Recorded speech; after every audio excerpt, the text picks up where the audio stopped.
இன்னைக்கு வேற கேள்வி.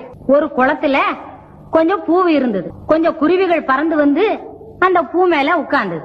ஒவ்வொரு பூவுலையும் ரெண்டு ரெண்டு குருவியா உட்கார்ந்தா ஒரு பூ மிச்சம். ஒவ்வொரு குருவியா உட்கார்ந்தா ஒரு குருவி மிச்சம். அப்படின்னா அந்த குளத்துல எத்தனை பூ இருந்தது, எத்தனை குருவி பறந்து வந்தது? 4 3. 4 3மா? எப்படி? அவன் என்ன சொல்றான் தெரியுமா? 3 பூவு 4 குருவி அப்படி பறந்து வந்தது. 2 2 குருவி உட்கார்ந்தது, ஒரு பூ மிச்சம். அப்புறம் பறந்தது, குருவி ஒவ்வொன்னா உட்கார்ந்தது, இப்ப ஒரு குருவி மிச்சம். மகளே, அடுத்த கேள்வி என்ன? வாங்க, இத படிச்சு சரியான அர்த்தம் சொல்லணும்.